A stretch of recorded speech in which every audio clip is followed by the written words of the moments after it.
Did we have a good Christmas?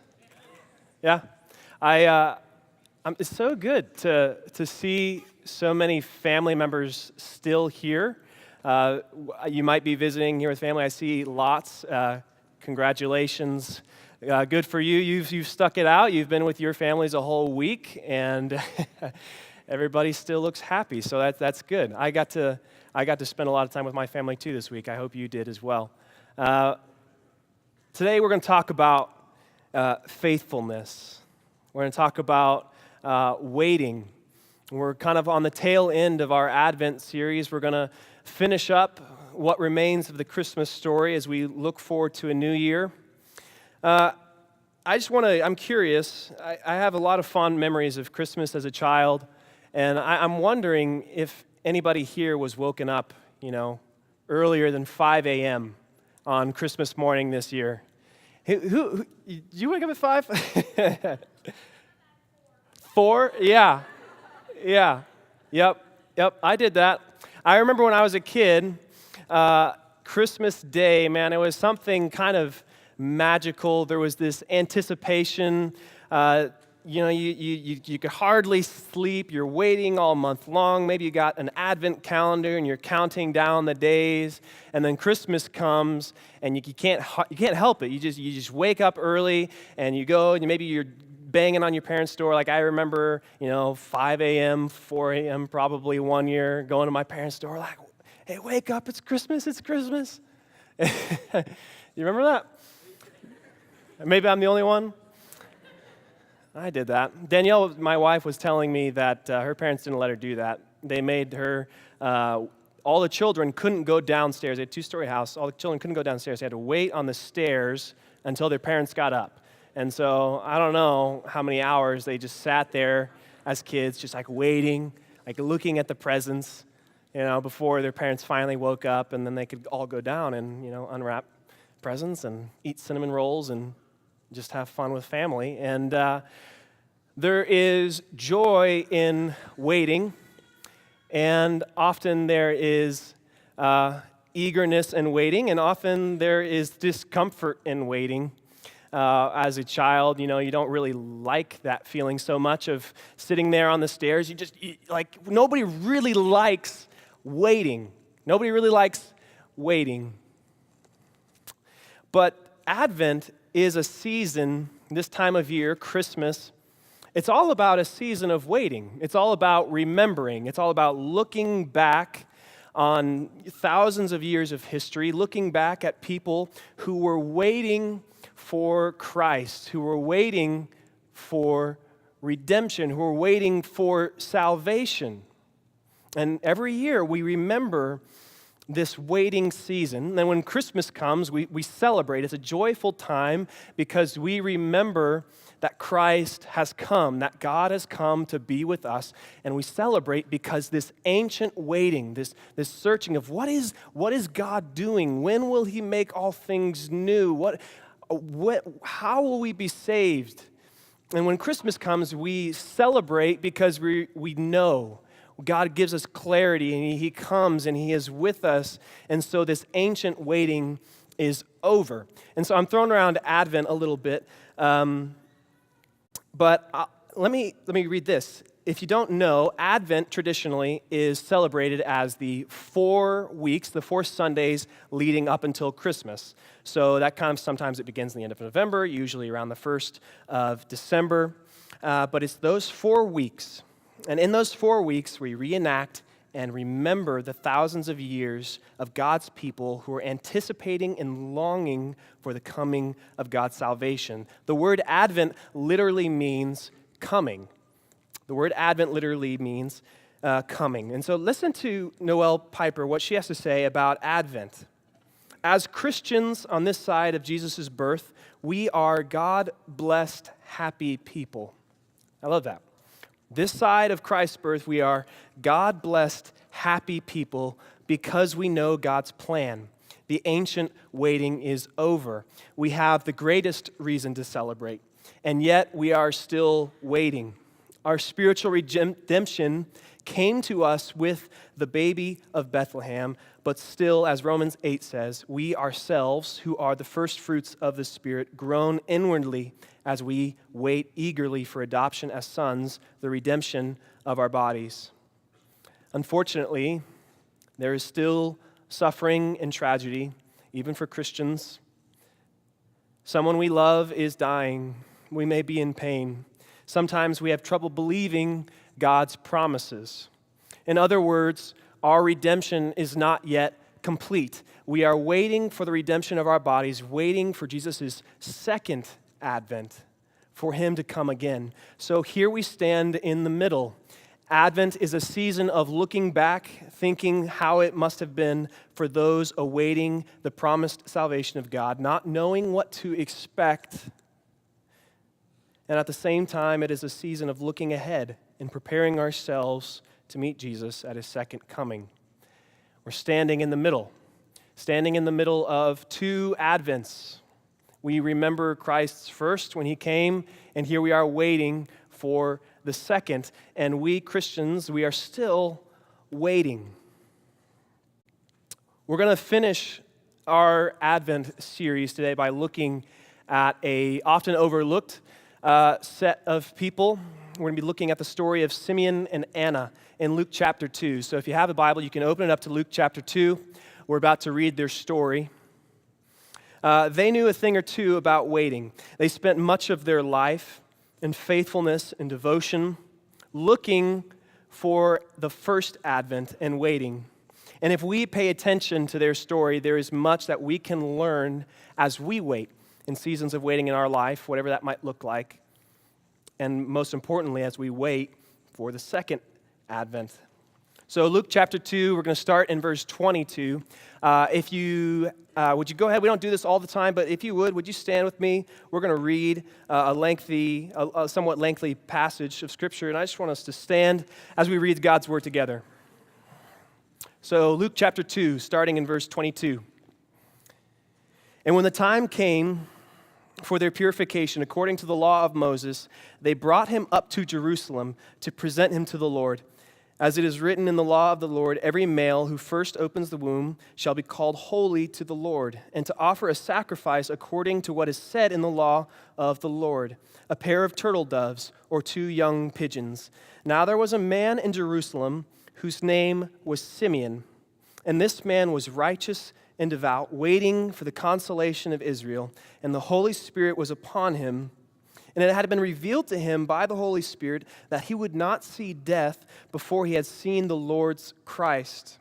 And he came into the Spirit into the temple, and when the parents brought the child Jesus to do for him according to the custom of the law, he took him up in his arms and blessed God and said, Lord, you are now letting your servant depart in peace according to your word. For my eyes have seen your salvation, that you have prepared in the presence of all peoples a light of salvation to the Gentiles and for glory to your people Israel.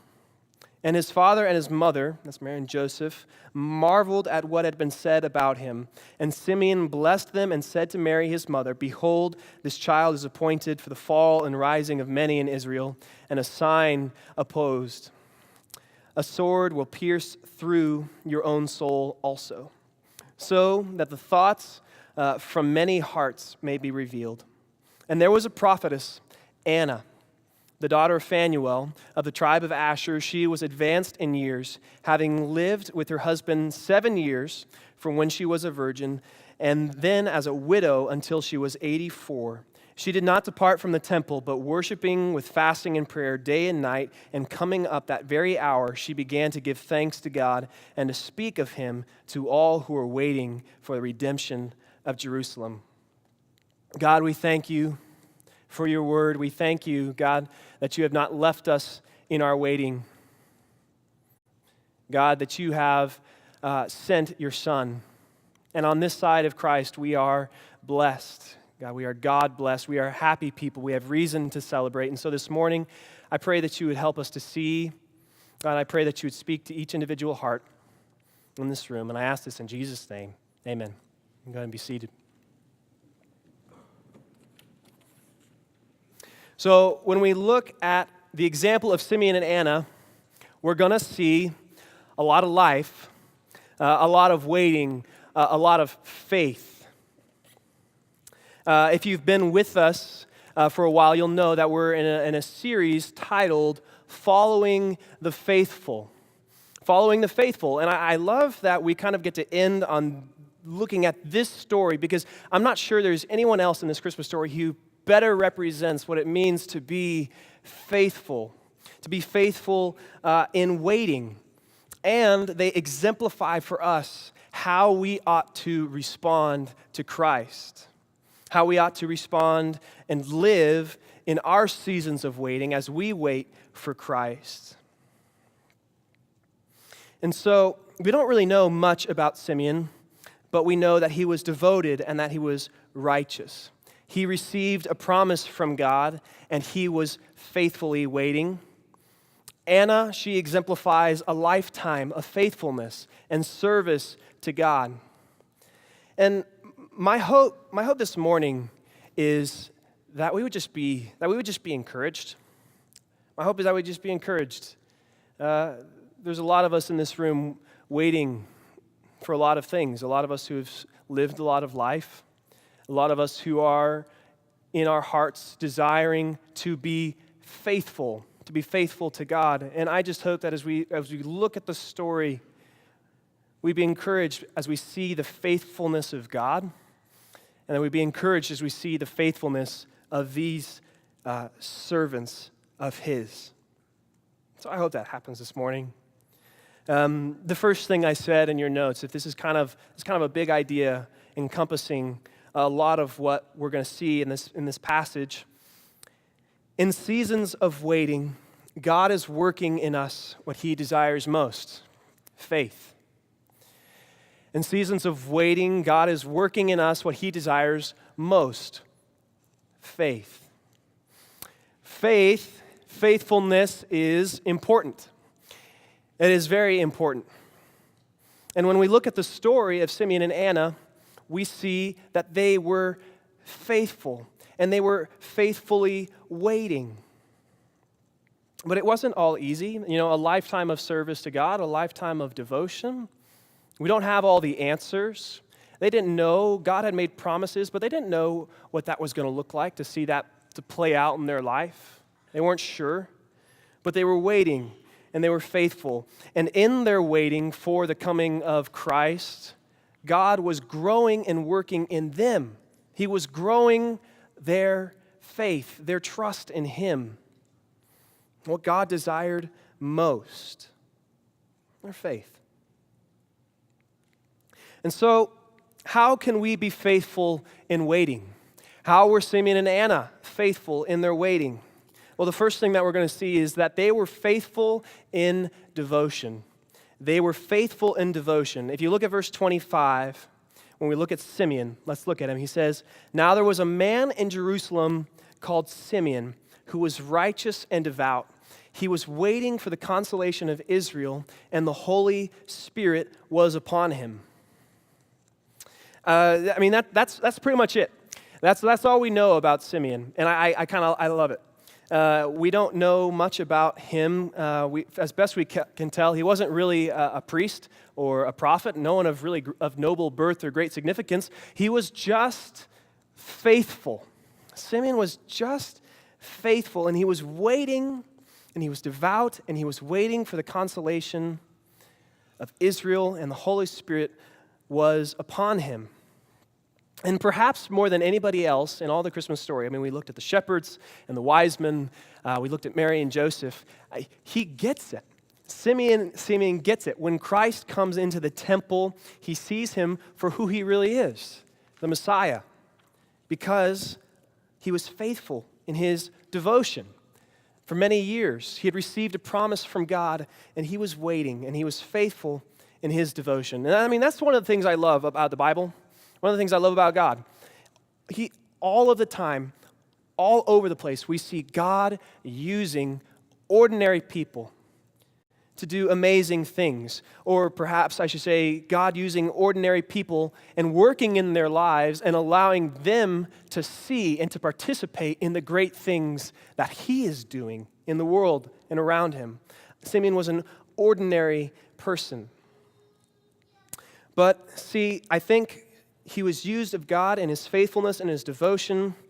And in those waiting seasons, God was using Simeon because of his faith, because of his faithfulness, because of his faithfulness and devotion.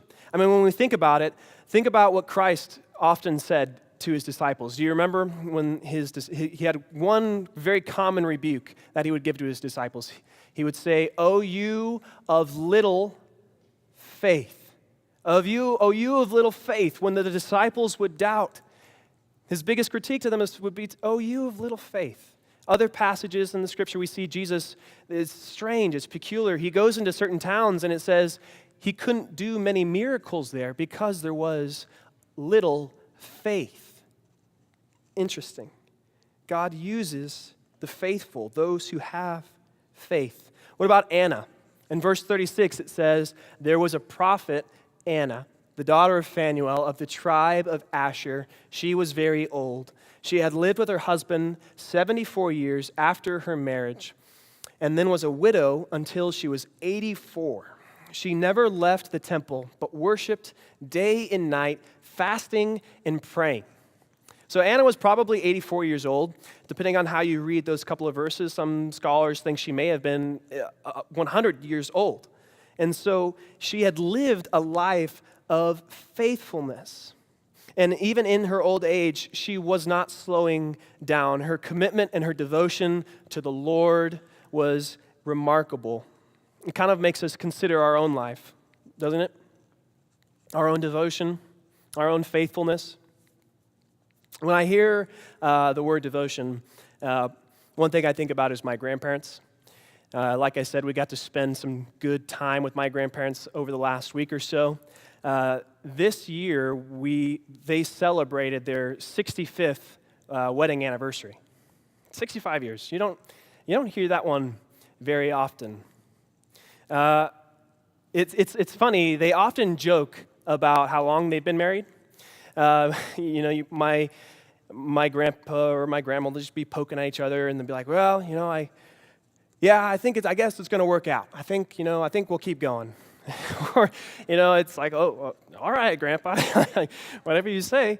There's sometimes they'll joke about, "Yeah, well, I think we'll see. I think we'll try it out for another year. I think we'll try it out." I think that's what he often says. We celebrate their, "Yeah, I think we'll try it out for another year." Okay, okay, Grandpa. But I mean, it's really nothing to joke about. Married 65 years. It really is interesting, though. That decision, it takes devotion. We know that marriage isn't easy. It takes faithfulness. And it really does, doesn't it, take a decision, a yearly one, a daily one, to say, yeah, I'm going to keep going.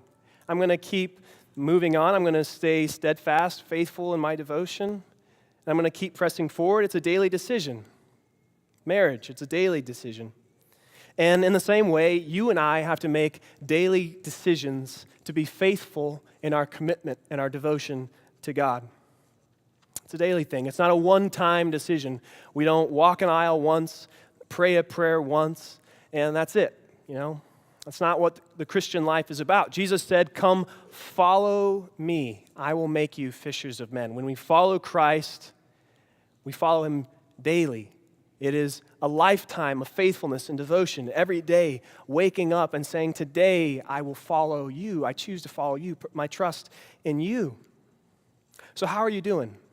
How are you doing in your life of devotion, your faithfulness in your devotion, your commitment to Christ, your commitment to spiritual growth?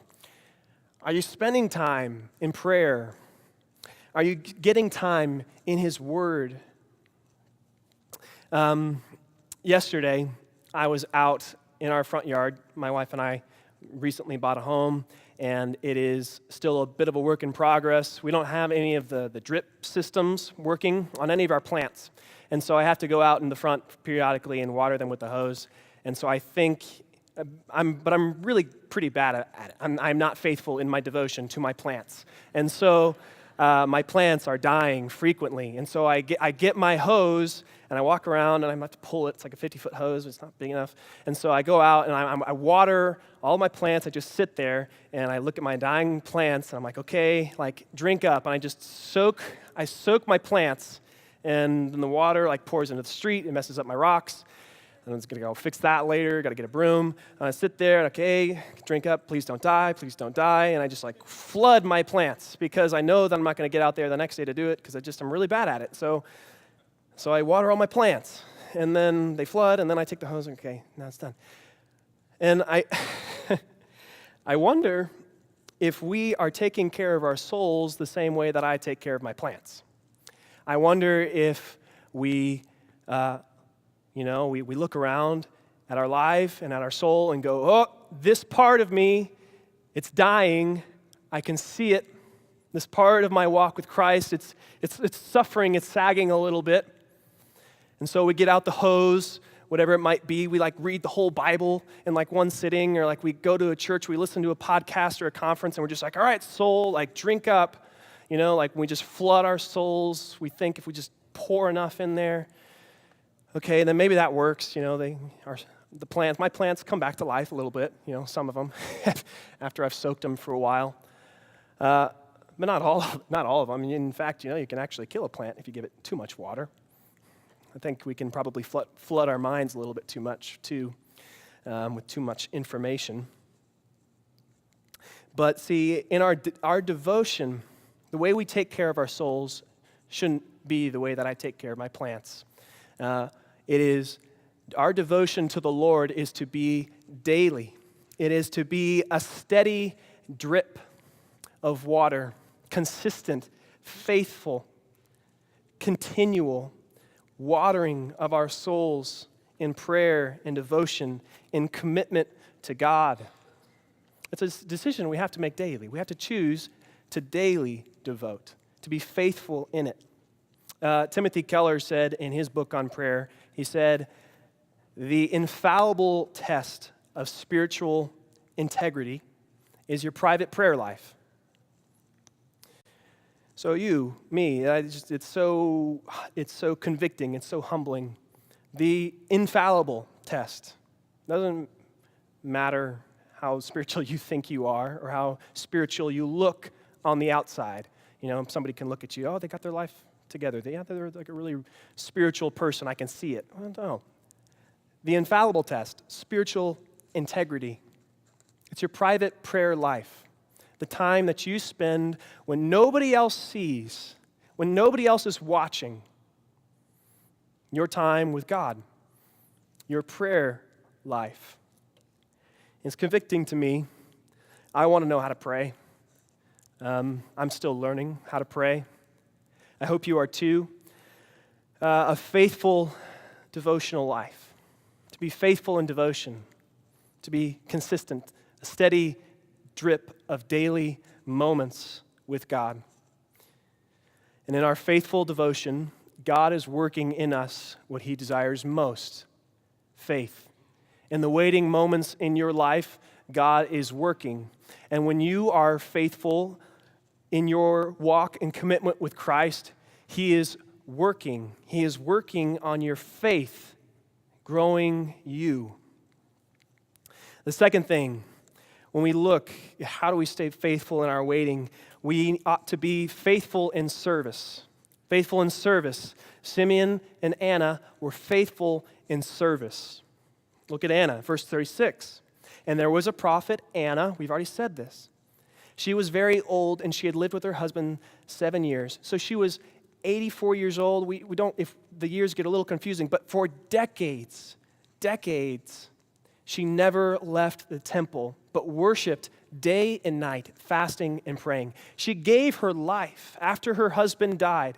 She gave her life to the service of God and to the service of others. It's not what people expected her to do. But what do you think was happening in Anna's life? over all of those years of service and devotion and commitment to others, what do you think God was doing? I'm sure she had many opportunities to see many wonderful and amazing things, to be a part and partner with God in so much. But I think, most importantly, over all those decades of faithful service, the most important thing that was happening was God was working in her. He was working in her heart. He was growing her faith, the relationship that he had with her.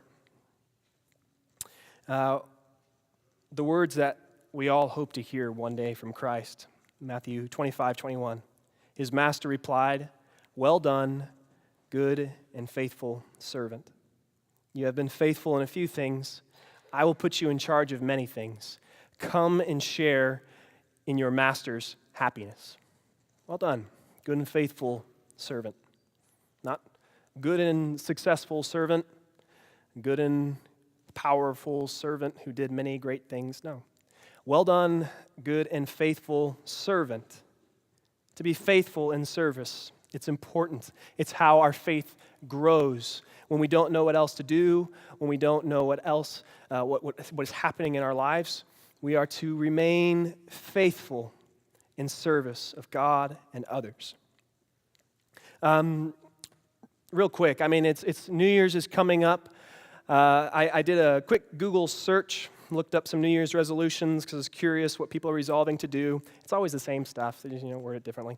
The top 4 New Year's resolutions: to exercise more, to quit smoking, to save more money, and to travel more, or to go on vacation. The top 4 New Year's resolutions.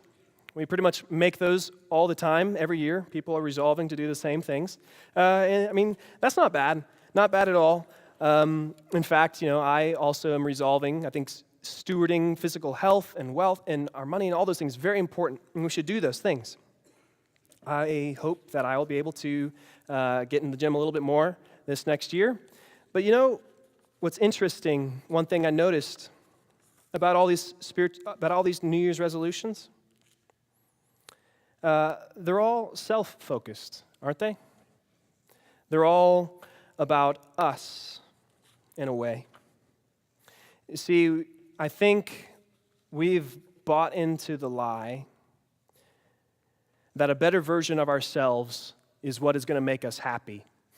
If I had more money, if I was more fit, if these things were better in line in my life, then I will be happier. I will have more joy in my life. But I would argue that is not the case.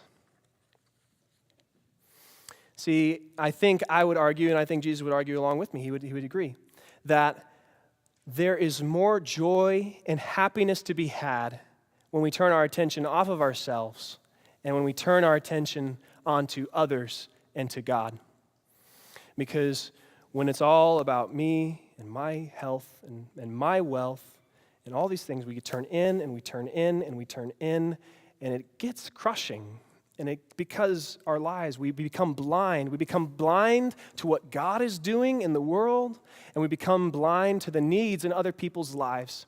There is more joy to be had in serving others, more joy to be had in the service of others and of God.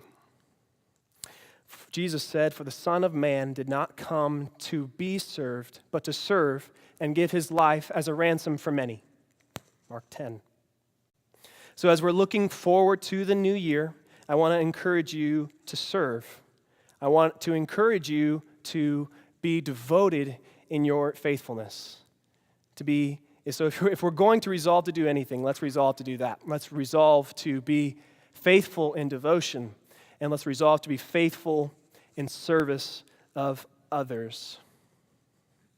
Because it is in our faithful devotion and in our faithfulness in service to God that God works in us what he desires most: faith. In our service of others, God is working in us. He worked in Anna. He is working in us what he desires most: faith. Okay, last thing we're going to look at today. Faith in God. Faith in God. Verse 26. We're going to look at Simeon one more time. It had been revealed to him, Simeon, by the Holy Spirit that he would not die before he had seen the Lord's Messiah. Moved by the Spirit, he went into the temple courts, and the parents brought in the child Jesus to do for him what the custom of the law required. So Simeon took him in his arms and praising God, saying, "Sovereign Lord, as you have promised, you may now dismiss your servant in peace. For my eyes have seen your salvation."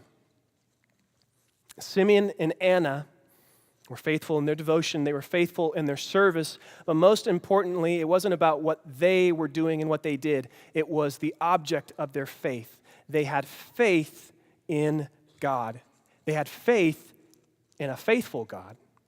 A faithful God. Simeon had received a promise, and he had lived his life expectant that he would see that promise fulfilled. He had faith. Anna also had faith.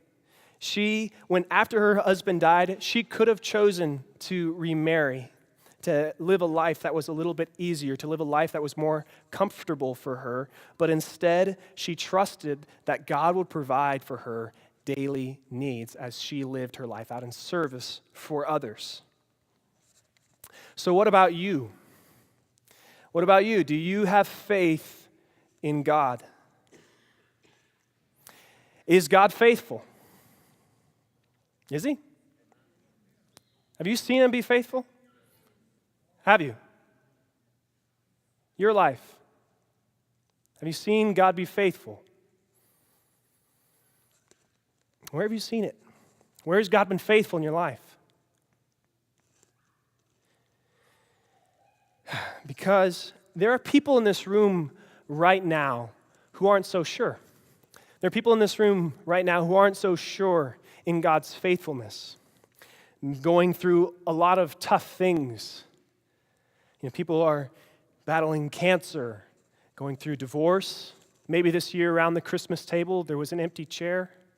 Someone who was there last year who wasn't for whatever reason there this year.